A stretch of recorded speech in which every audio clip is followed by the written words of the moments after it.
excited. We've got such juicy things to talk about this week that I think are really going to help you. So if you haven't listened to the review teaching of one of the SYSB pillars, make sure you jump back and tune in for that episode, because all of these things I'm going to be talking about are really going to make more sense once you listen to that episode. Okay, let's dive into it. So a lot of you got the download, so that's this. If you're watching on YouTube, you can see me holding up the checklist. Now, if you haven't gotten the checklist yet, you can definitely do that. Just go to my website, which is scaleyoursmallbusiness.org/weekly review, and it will take you right to the site where you can get this PDF download that shows all the different options. If you've only got 5 minutes for your weekly review, all the way up to 60 minutes for your weekly review. And feel free to add your own too, because I've gotten so much awesome feedback from people, and I would love to know your feedback as well. So make sure that you shoot me a message on Instagram, through my website, text, whatever works for you. I would love to get that feedback. So again, what we're going to start with is one that kind of kept popping up. And people were saying, you know, this checklist is really awesome, but what if I'm in the middle of overwhelm right now? Like, I'm neck deep in it and I'm kind of freaking out a little bit. What is something that I can do right now if I'm already currently in overwhelm to help myself out? And my response to that would be pick one thing. Just one. And I know that that seems really simple, but think about it. We go to all these events where you talk to all these people and they're like, I'm killing it. And you're like, me too. But we never talk about the struggles. Like, I did one thing today because I was struggling. No one's going to say that to you at an event. But I'm here to tell you that it's okay to do one thing. Now, that one thing might be emptying your trash can and then being done.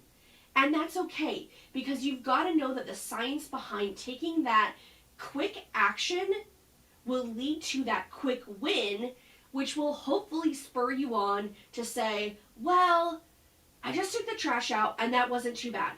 Maybe I'll take the recycle out. Whatever small thing you do is going to help propel you forward. If your desk is covered in stacks of paper, one thing that you could do is just pick up all the garbage. Maybe you've got extra empty water bottles. Maybe you've got Kleenex. Maybe you've got food wrappers. Whatever it is that you know just by looking at your desk that it doesn't belong there, you could take all that and put it in your now empty trash can.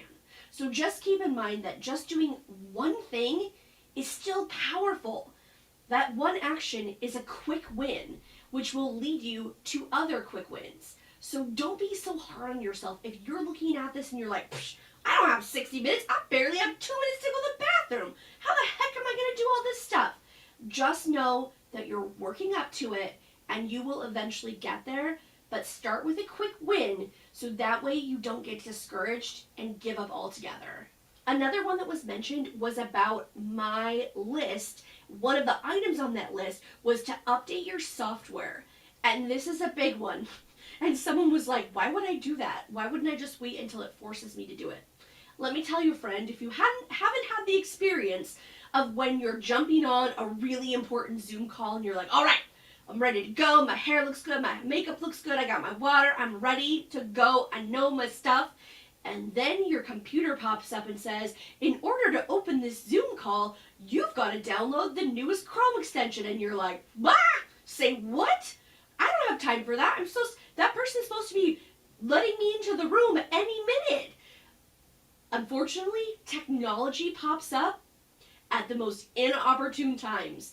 And by setting yourself a goal every single week to make sure that your software is up to date, alleviates that issue of those random pop-ups when you're in the middle of a huge thing that you're doing, and they always come at the most inopportune time. So make sure that those updates happen, not only for security and bug fixes and things like that, but just so you're not sweating when you're about to enter into a Zoom call and have to update your software. That's stress that no one needs. Another big thing, we got a lot of responses about email organization. Email is a monster, friends. Like, it will swallow you whole. And so I wanted to share with you, I have covered this in an earlier episode too, so if you want more detail, definitely click over to that episode, but I'll just run through it really quick because email organization, I feel like, is a really big deal, especially if you have someone helping you with it. This can make things so much easier. So I'll go through that with you really quick.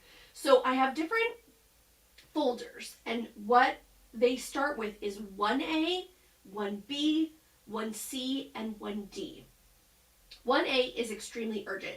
So any message that comes into my inbox that is like, this is on fire, we gotta do this, gotta do it right now, it gets shifted into extremely urgent. 1B is reply this week. So things that are still urgent but not as on fire as the extremely urgent emails. 1C is of interest. So there's a lot of random emails that come through that you might want to look at or might not. So if they could potentially be something you want to go back and look at, you definitely want to move it into the of interest box. 1D, this is a good one because I don't know if you're like me, but I get a ton of emails that someone wants to sell me something or someone wants me to help them with something. Someone that I don't know is asking for something. And so I'll typically respond back with a canned response. You want to be kind, but it doesn't necessarily require that you respond back to these emails every single time they come in. So you can use the canned response feature within Gmail. I'm sure Outlook has something similar. I just am not familiar with it because I don't use Outlook, but I'm sure there's something similar so that those specific emails get a canned response, and those emails also live in that inbox in case you need to get back to them or something pops up and you're like, you know what? That person who emailed me said they needed help with this. Here's a person I can connect with them, and then that way the email is still there. Number 2 is archive. So a great way to move emails out of your inbox, but not into the deleted file where they are gone for good, is you can move them into the archive file. So that way you can still get back to them should you need to, but they're not cluttering up your inbox. You don't have 50,000 emails showing up as your notification on your phone. So archive is a huge one. It's one I use every single day. Number 3 is delete. And you might be thinking to yourself, Jill, why would I use delete? Couldn't I just delete the emails? But I'm here to tell you, when you're training a virtual assistant or training someone with your emails, you want to make sure that they're putting everything into that deleted bucket first, just in case they accidentally delete something that you don't want deleted. You're able to pull it back, have a conversation with them so they know what box that email should have landed in instead of the delete one. Next up is number 4, which is unsubscribe and delete. So I don't know about you. One, I sign up for a ton of stuff, but also people add me to their mailing list without me knowing. So a ton of stuff comes through.